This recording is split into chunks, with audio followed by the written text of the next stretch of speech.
فقط وہ چیزیں جو لازم ہیں قرآن میں جن کا رعایت کرنا واجب ہیں وہ ابھی آپ توجہ فرمائیں. یہ چونکہ ممکن ہے میں بعد میں بھول جاؤں، ڈر لگتا ہے، یہ ضروری ہے آپ دوسروں کو بھی بتائیں، خود بھی حاصل کریں. دیکھیں ابھی بسم اللہ الرحمن الرحیم. لحن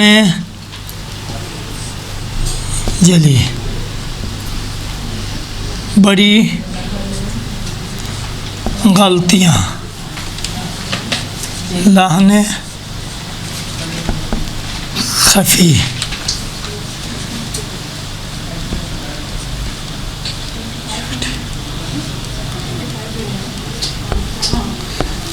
اب دیکھیں لحن جلی 4 چیزوں میں ہے.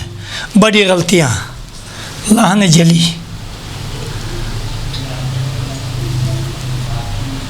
جلی، لحن جلی. ایک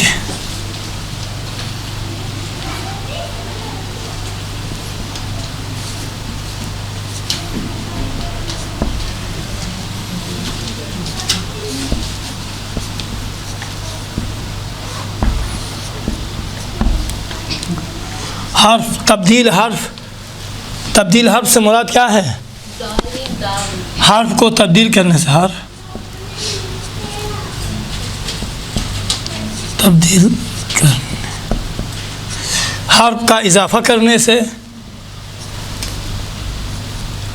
حرف کا کم کرنے، حرکات سکنات، غلطی. اب 4 ہیں دیکھیں اس میں، یہ جائز نہیں ہے، سمجھو حرام ہے، جائز نہیں ہے اس طرح کی غلطیاں. یہ غلطی واضح اور روشن غلطیاں ہیں جس کو لحن جلی کہتے ہیں، بڑی غلطیاں.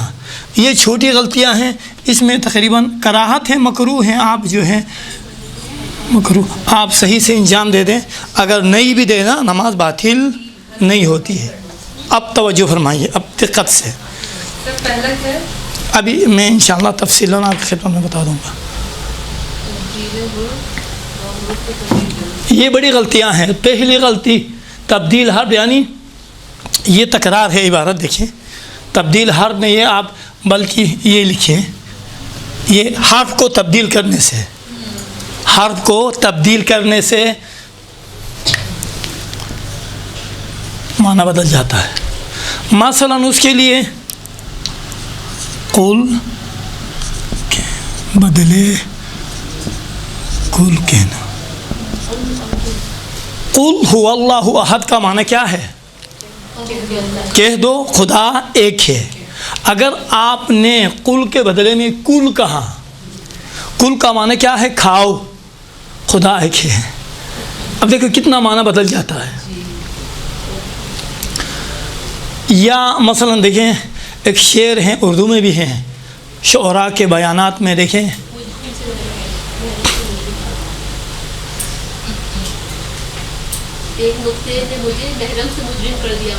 نہیں وہ علم کے بارے میں ہے.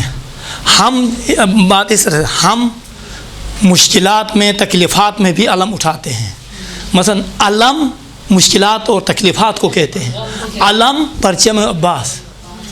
دیکھیں علم اور علم میں بھی کتنا، علم یعنی درد و مشکلات و پریشانی، یہ علم درد کو کہتے ہیں. علم عین کے ساتھ پرچم. واضح ہو گیا؟ بس چلیں.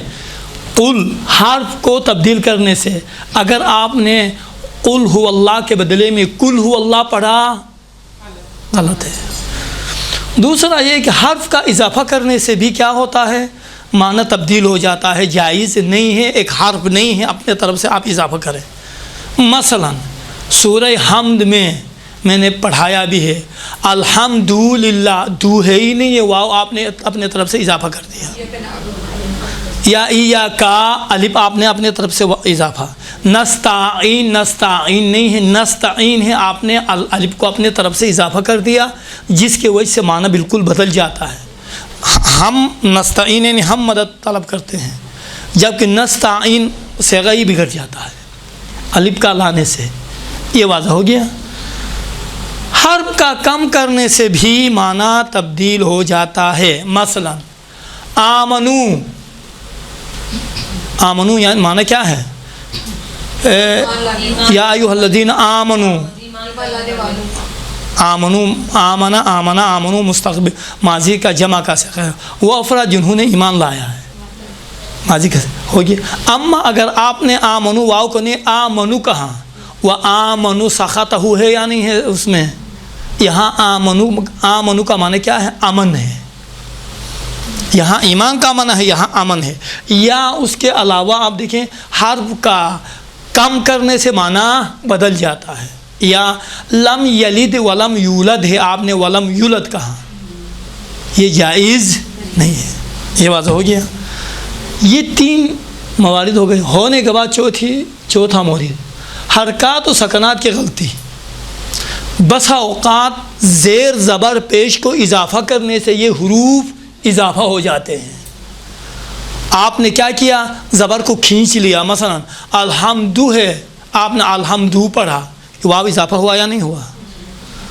مثلا کتابیہ ہے، کتابیہ جیسا آپ پڑھتے ہیں کتابیہ، یہاں میں دیکھیں خود بخود سے الف اضافہ ہو جاتا ہے زبر کا صحیح ادا نہیں کرنے کی وجہ سے. یہاں غلطی وقف میں ہے. کتابیہ، عبادیہ یا ذا متربہ، یہ وقف ابدال ہے. متربہ آپ نے ابدال کو ہی تبدیل کر دیا. سکنات میں اسی طرح سے ابھی پہلی کلاس میں بھی میں نے آپ کی خدمت میں عرض کیا تھا. سکنات میں دیکھیں وقف کی 3 قسمیں ہیں. ایک وقف ابدال، وقف اسکان، وقف بدون تغییر. ہو گیا وقف بدون تغییر. اب دیکھیں یہاں پر آپ نے اس طرح سے پڑھا، علماء جائز نہیں سمجھتے ہیں، بعض مراجع اشکال سمجھتے ہیں نماز میں. کیا؟ الحمدللہ رب العالمین الرحمن الرحیم، اس کو کہتے ہیں وقف مع اتصال. ادھر سے آپ رک بھی رہی ہیں، قاعدہ توقف بھی آپ نے جاری کیا ہے، پھر ملا کے بھی پڑھتی ہے. یہ جائز نہیں ہے. مثلا الحمدللہ رب العالمین الرحمن الرحیم مالک یوم الدین ایاک نعبد، جائز نہیں ہے. کیا پڑھیں؟ الحمدللہ رب العالمین رکیے، الرحمن الرحیم پڑھیں، مالک یوم الدین اس طرح سے پڑھتے جائیں. یا یہ بھی جائز نہیں ہے. کیا؟ الحمدللہ رب العالمین وقف الرحمن الرحیم مالک یوم الدین، یہ بھی جائز نہیں ہے. باید وقف حرکات سکنات وقف کا کاملاً ملاحظہ فرمائیں. ورتل القرآن ترتیلا ہے یا نہیں ہے؟ قرآن کو ترتیل سے پڑھیں. ترتیل کا معنی کیا ہے؟ حفظ الوقوف و اداء الحروف. یہ ترتیل واجب ہے، قراءت نماز میں واجب ہے. وقوف کو حفظ کرنا ہے اور مخرج حروف کو اپنے مخرج سے ادا کرنے کا نام کیا ہے؟ ترتیل ہے. لہٰذا آپ قرآن کو ترتیل سے پڑھیں. اسی طرح سے حرکات کو آپ چینج نہیں کریں. کیا؟ زبر کو زیر نہیں پڑھیں، زیر کو زبر نہیں پڑھیں. مثلا جنت کس کو کہتے ہیں؟ جنت کو نہیں. اگر اس کے بدلے میں آپ نے جن پڑھا، عالم جن. اگر آپ نے جن پڑھا، ڈھال سے پھر ڈال. دیکھو زیر زبر کا تبدیل ہونے سے معنی کتنا تبدیل ہوتا ہے. یا ضل ذل ذل، ضل ذل ذل، ضل وجہ ہو جانا، اس کا چہرہ کالا ہو جاتا ہے. مثلا جب زمان جاہلیت میں بیٹیاں جب پیدا ہوتی تھی تو اس کے بعد قرآن کا تعبیر ہے ظل وجہہ مسودہ، ان کے چہرے کالے ہو جاتے تھے. ہو گیا. یہ کس وجہ سے ہیں؟ حرف کا تبدیل کرنے سے. یا اما ذل کس کو کہتے ہیں؟ ذل سایہ کو کہتے ہیں. ذل من الظلمات، تاریکی کو، گمراہی کو. اب دیکھیں زیر ایک ہی لفظ پر زیر زبر پیش کا تبدیل کرنے سے معنی کاملاً تبدیل ہو جاتا ہے. لہذا حرام ہے، جائز نہیں ہے اس طرح قرآن میں تلفظ کرنا. یہ واضح ہو گیا نہیں ہو گیا؟ یہ حرکات سکنات میں آپ اوقات میں ملاحظہ فرمائیں. حرکات کو تبدیل نہ کرے، حرکات کو نہ کھینچے، حرکات کو کم نہ کرے، حرف کو اضافہ نہ کرے، حرف کو کم نہ کرے. اور حرف کو دوسرے حرف میں تبدیل نہ کرے. اس کے لیے کس چیز کی ضرورت ہے؟ مخارج کی ضرورت ہے. جب تک آپ کے مخارج ٹھیک، مثلا اذا جاء نصر اللہ، اس کے لیے نصر اللہ، اللہ کی مدد آ گئی.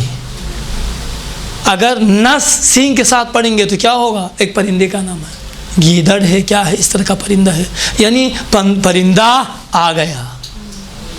دیکھو کتنا تبدیل ہوتا ہے حرف کا.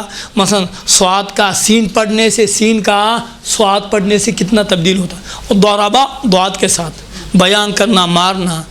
ضربہ زا کے ساتھ کچھ اور معنی دیتا ہے، اخراج کا معنی ہے. واضح ہو گیا. یہ اس طرح سے خلاصہ کلام بہت سے بس حرف کا تبدیل کرنے سے، مخارج کا صحیح سے رعایت نہیں کرنے کی وجہ سے معنی پورا کیا ہوتا ہے؟ چینج ہوتا ہے.